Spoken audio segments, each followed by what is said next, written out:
Hello genius. Bharat के सबसे आकर्षक नदी नेटवर्क का नक्शा बनाने के लिए तैयार हैं? देखिए, अगर यूपीपीएससी क्रैक करना है तो ये तो जानना ही पड़ेगा कि गंगा से कौन, कहां और कैसे मिल रहा है।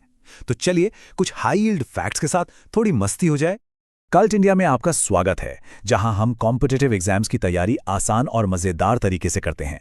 ये हमारी complete Uttar Pradesh geography playlist का पार्ट 6 है और आज हम शक्तिशाली गंगा की सभी सहायक नदियों पर एक गहरी नजर डालने वाले हैं। तो आज का प्लान क्या है? सबसे पहले हम गंगा की उत्तर प्रदेश यात्रा को समझेंगे, फिर उसकी उत्तरी और दक्षिणी सहेलियों से मिलेंगे।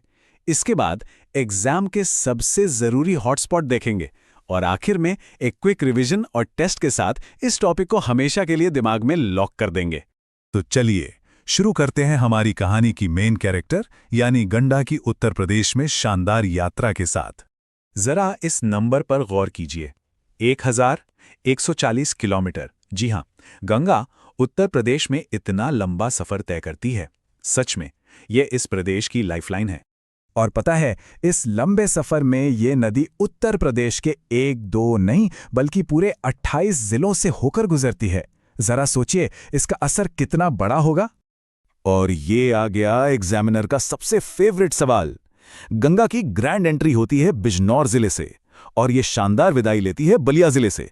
इस बात को तो अभी के अभी दिमाग में बिठा लीजिए। तो अब बात करते हैं गंगा के लेफ्ट बैंक ब्यूटीज की। ये वो नदियां हैं जो हिमालय से उतरकर आती हैं और उत्तर से यानी गंगा के बाएं किनारे पर आकर उससे मिलती हैं। मैदानी इलाकों में गंगा को सबसे पहले हेलो कहने वाली बड़ी सहेली है रामगंगा। और ये आती कहां से है?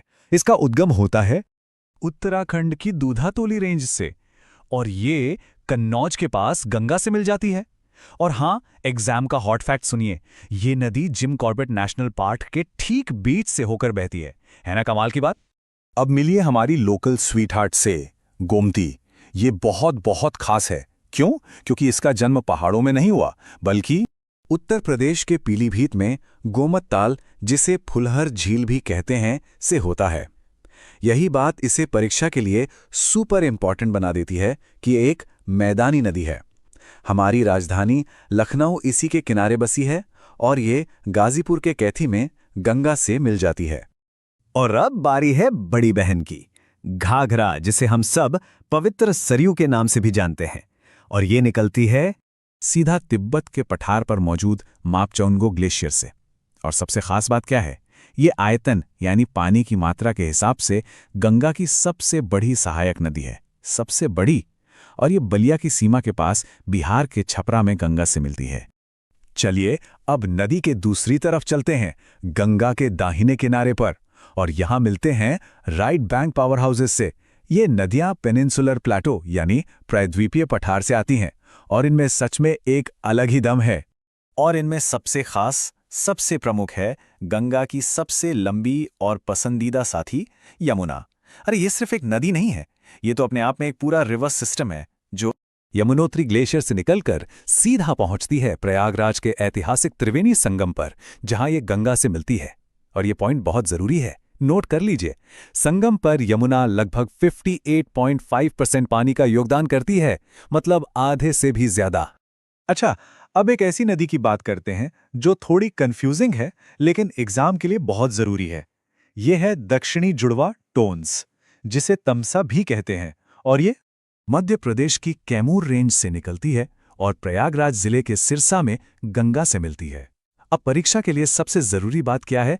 इसे उस वाली टोन्स नदी से कंफ्यूज मत कीजिएगा जो यमुना की सहायक नदी है। वो अलग है और ये अलग है, बिल्कुल अलग।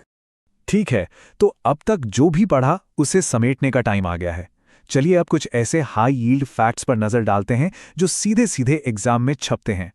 नंबर 1, नेशनल वाटरवे 1 ये प्रयागराज से हल्दिया तक गंगा पर है। नंबर 2, ये बात गांठ बांध लीजिए, सिर्फ गोमती ही है जो यूपी के मैदानी इलाकों से निकलती है। नंबर 3, वाराणसी का नाम वो वरुणा और 80 नदियों के नाम पर ही पड़ा है। और नंबर 4, कर्मनाशा नदी यूपी और बिहार के बीच एक नेचुरल बाउंड्री बनाती है।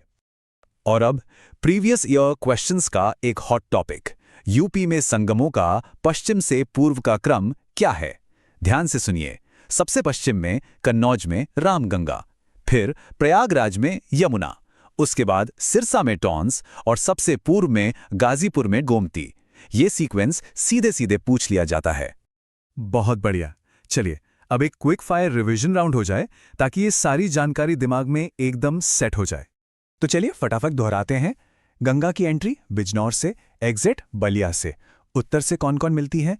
रामगंगा, गोमती, घाघरा। और दक्षिण से यमुना और टोन्स। पानी की मात्रा में सबसे बड़ी घाघरा, लेकिन लंबाई में सबसे बड़ी यमुना। मैदान से कौन निकलती है? सिर्फ गोमती। और सबसे मेन संगम प्रयागराज में यमुना का। तो अब खुद को परखने का टाइम है। चलिए देखते हैं आपको कितना याद रहा। पहला सवाल स्क्रीन पर है। गंगा की कौन सी सहायक नदी उत्तर प्रदेश के मैदानी इलाकों में गोमत ताल से निकलती है?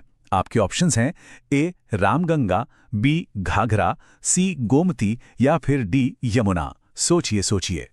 और सही जवाब है ऑप्शन सी गोमती। अरे ये तो हमारी लोकल गर्ल है जो पीलीभीत जिले से निकलती है।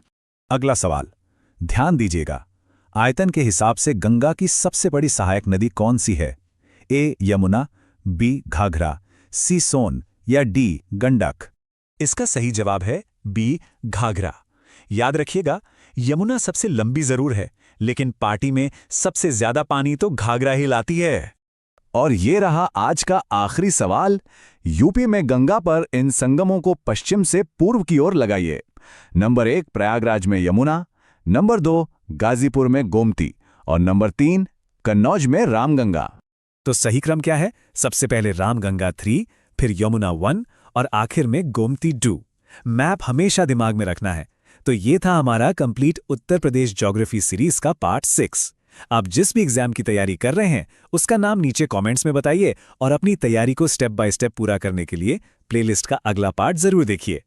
और हाँ, अगर आपको अभी तक इस सीरीज से प्यार नहीं हुआ है तो कोई बात नहीं, आगे जरूर हो जाएगा।